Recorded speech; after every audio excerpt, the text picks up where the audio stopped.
জয় শ্রী রাধে কৃষ্ণ।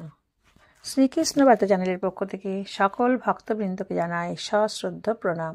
আশা করি রাধারানীর কৃপায় সকলেই খুব ভালো আছেন, সুস্থ আছেন।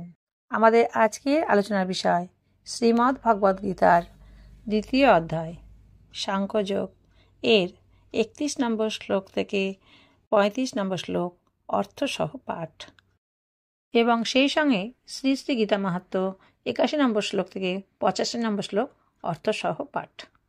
আপনাদের সকলের কাছে আমার বিশেষ অনুরোধ, সারাদিনের কাজের মাঝে একটুখানি সময় বের করে নিয়ে এই গীতা পাঠ অবশ্যই শ্রবণ করবেন।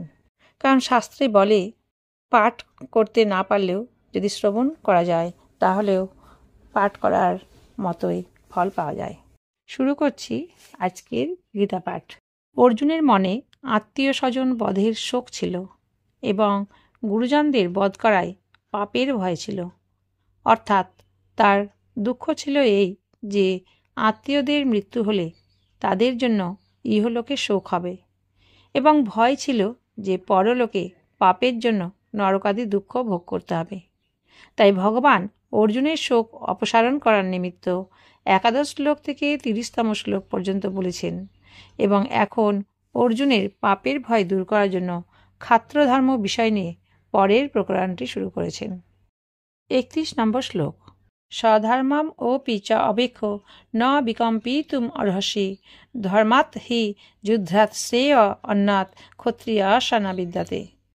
স্বধর্মম মানে নিজের ক্ষাত্রধর্মকে, চ এবং অবেক্ষ ওপি দেখেও, বিকম্পিতুম কম্পিত হওয়া, ন অর্হসি মানে উচিত নয়, ক্ষত্রিয়স্য মানে ক্ষত্রিয়ের পক্ষে, ধর্মাৎ হি যুদ্ধাৎ মানে ধর্মযুদ্ধ অপেক্ষা, কারণ অন্যাৎ আর কিছু নাই, শ্রেয় কল্যাণকারী, ন বিদ্যাতে অর্থাৎ নেই।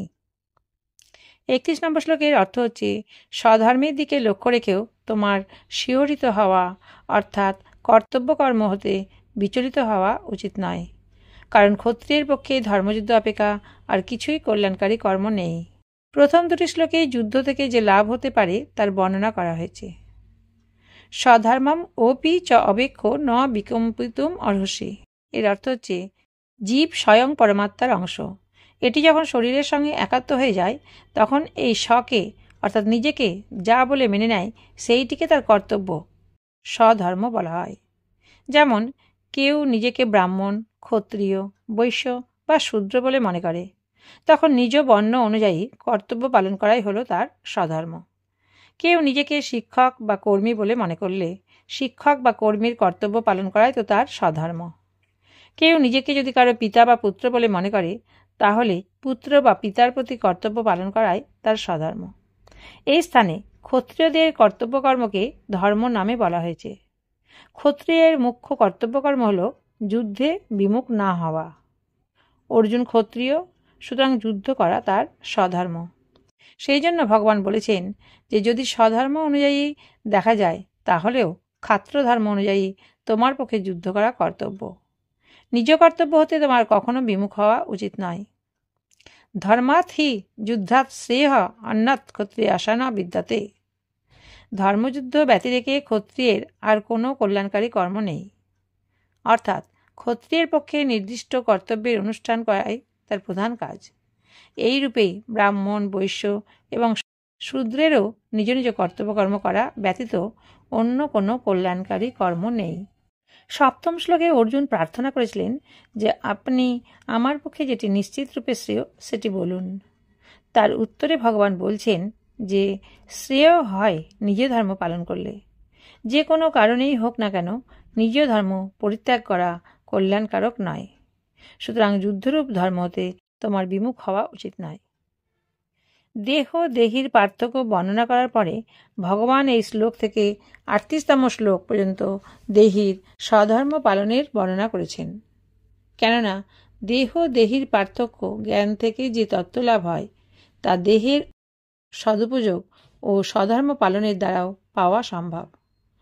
বিবেকে মুখ্য ব্যাপার জানা আর স্বধর্ম পালনে মুখ্য হল করা। যদিও মানুষের পক্ষে বিবেকই প্রধান, যা ব্যবহারে পরমার্থে লোক পরলোকে সর্বত্রই উপযোগী। কিন্তু যেসব ব্যক্তি দেহদেহীর পার্থক্য বুঝতে সক্ষম নয়, তাদের জন্য ভগবান স্বধর্ম পালন করার কথা বলেছেন, যাতে তারা শুধুমাত্র তার্কিক জ্ঞানী না হয়ে প্রকৃত তত্ত্ব অনুভব করতে সক্ষম হয়। অর্থাৎ যেসব ব্যক্তি পরমাত্ম তত্ত্ব জানতে আগ্রহী কিন্তু তীক্ষ্ণ বুদ্ধি এবং প্রগাঢ় বৈরাগ্য না থাকায় জ্ঞানযোগের তত্ত্ব জানতে অক্ষম, তারা কর্মযোগ সহযোগে পরমাত্ম তত্ত্ব জানতে সক্ষম হন। কারণ জ্ঞানযোগের দ্বারা যে অনুভব হয় সেই অনুভব কর্মযোগের সাহায্যেও হওয়া সম্ভব। অর্জুন ক্ষত্রিয় ছিলেন। ভগবান তাই এই প্রকরণে ক্ষাত্রধর্মের কথা বলেছেন। আসলে এই স্থানে ক্ষাত্রধর্ম উপলক্ষ মাত্র। তাই এই স্থানে ব্রাহ্মণাদি অন্যান্য বর্ণের মানুষদেরও নিজ নিজ ধর্ম পালনের কথা ধরে নিতে হবে। স্বধর্মকেই স্বভাবজ কর্ম, সহজ কর্ম, সকর্ম ইত্যাদি নামে উল্লেখ করা হয়েছে। স্বার্থ, অহংকার এবং ফলেচ্ছা পরিত্যাগ করে অন্যের হিতার্থে কর্ম করাই স্বধর্ম। স্বধর্মের পালনই হল কর্মযোগ। 32 নম্বর শ্লোক। যদৃচ্ছায়া চ উপপন্নাং স্বর্গদ্বারম উপাবৃতম সুখিনঃ ক্ষত্রিয়াঃ পার্থ লভন্তে যুদ্ধম ঈদৃশম। যদৃচ্ছায়া উপপন্নাম মানে আপনা হতে প্রাপ্ত, অপাবৃতম মানে মুক্ত, স্বর্গদ্বারম মানে স্বর্গদ্বার স্বরূপ, পার্থ মানে হে পার্থ, সুখিনঃ ক্ষত্রিয়াঃ চ ভাগ্যবান ক্ষত্রিয়গণই, ঈদৃশম মানে এইরূপ, যুদ্ধম মানে যুদ্ধ, লভন্তে মানে লাভ করে থাকেন। 32 নম্বর শ্লোকের অর্থ হচ্ছে, আপনা হতে প্রাপ্ত এই যুদ্ধ মুক্ত স্বর্গদ্বার স্বরূপ। হে পার্থ, ভাগ্যবান ক্ষত্রিয়গণই এইরূপ যুদ্ধ লাভ করে থাকেন। যদৃচ্ছায়া চ উপপন্নাং স্বর্গদ্বারম অপাবৃতম। এর অর্থ হচ্ছে, পাণ্ডবগণের সঙ্গে পাশা খেলার সময় দুর্যোধন শর্ত রেখেছিলেন যে যদি আপনারা এতে পরাজিত হন তাহলে আপনাদের 12 বর্ষ বনবাস এবং 1 বৎসর অজ্ঞাতবাস ভোগ করতে হবে। 13 বর্ষ পরে আপনারা আপনাদের রাজ্য ফিরে পাবেন। কিন্তু যদি অজ্ঞাতবাসে থাকাকালীন আমরা আপনাদের সন্ধান পাই তবে পুনর্বার আপনাদের 12 বর্ষ বনবাস ভোগ করতে হবে। পাশা খেলায় পরাজিত হয়ে শর্তানুযায়ী পাণ্ডবগণ 12 বৎসর বনবাস এবং 1 বৎসর অজ্ঞাতবাস করেন।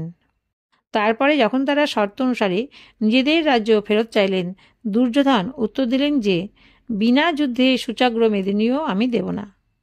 দুর্যোধনের এই কথা শুনেও পাণ্ডবদের পক্ষ থেকে বারংবার সন্ধির প্রস্তাব দেওয়া হয়েছিল, কিন্তু দুর্যোধন তা গ্রহণ করেননি।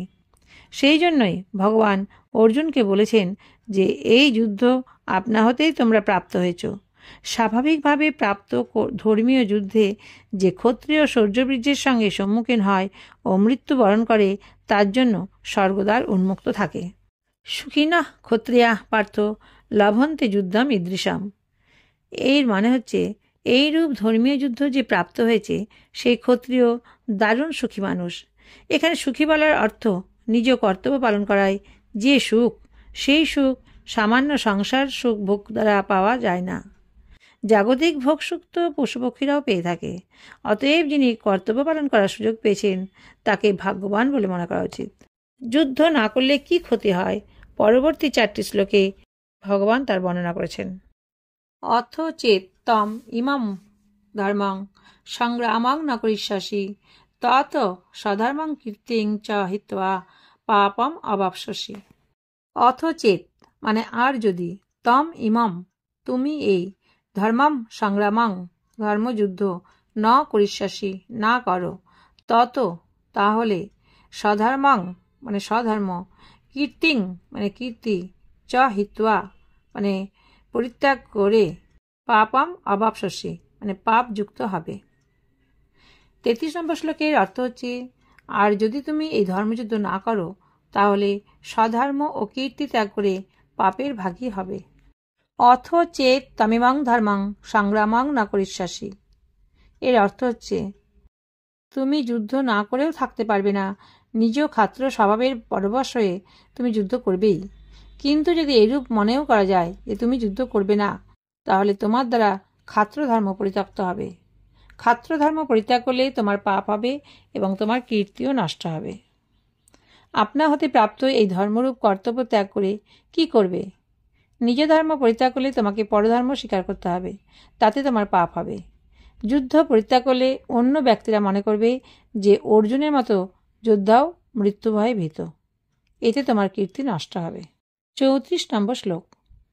অকীর্তিং চ ওপি ভূতানি কথয়িষ্যন্তি তেহম ব্যয়াম সম্ভাবিতস্য চ অকীর্তিম মরণাদ অতিরিচ্যতে।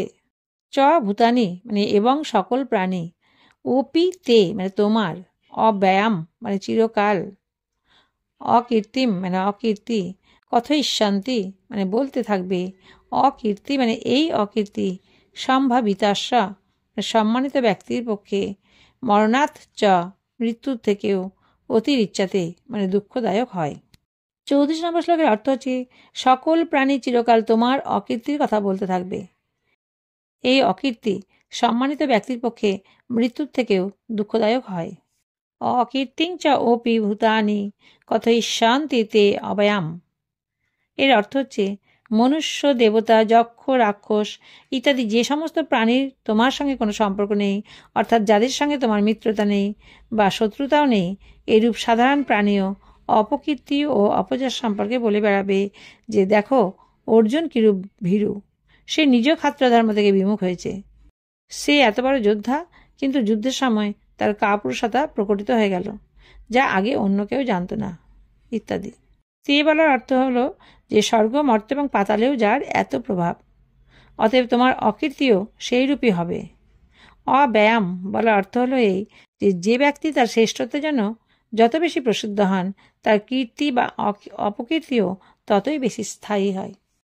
সম্ভাবিতস্য চ অকীর্তিম মরণাৎ অতিরিচ্যতে। এই শ্লোকটির পূর্বার্ধে ভগবান সাধারণ প্রাণীগণের দ্বারা অর্জুনের নিন্দা করার কথা বলেছেন। এবার শ্লোকটির শেষার্থে সকলের পক্ষে প্রযোজ্য সাধারণ বিষয়গুলি জানাচ্ছেন। জাগতিক দৃষ্টিতে যাকে শ্রেষ্ঠ বলে মনে করা হয়, যাকে লোকেরা অত্যন্ত উচ্চ দৃষ্টিতে দেখে, এরূপ মানুষের যখন অপযশ হয় তখন তার কাছে মৃত্যুর চেয়ে অধিক দুঃখদায়ক হয়, কারণ আয়ু তো মৃত্যুতেই সমাপ্ত হয়, তাতে তার কিছু করার নেই। কিন্তু ধর্ম, মর্যাদা এবং কর্তব্য থেকে চ্যুত হওয়াতে তার অপযশ হয়, অর্থাৎ সাধারণের মতো যাকে শ্রেষ্ঠ বলে মনে করা হয় তিনি যদি কর্তব্য থেকে চ্যুত হন তবে তার অত্যন্ত অপযশ হয়। 35 নম্বর শ্লোক। ভয়াত রণাত উপরাতাম মৎসন্তে তাং মহারথা যে সাংচা তাং বহুমত ভূত্বা যশস্বী লাঘবম।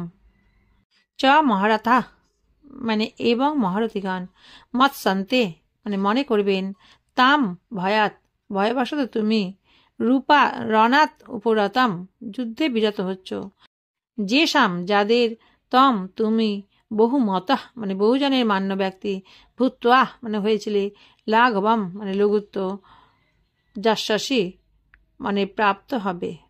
35 নম্বর শ্লোকের অর্থ হচ্ছে মহারথীগণ মনে করবেন যে ভয়বশত তুমি যুদ্ধে বিরত হচ্ছ, যাদের ধারণায় তুমি বহুজন মান্য ব্যক্তি হয়েছিলে তাদের দৃষ্টিতে তুমি লঘুত্ব প্রাপ্ত হবে।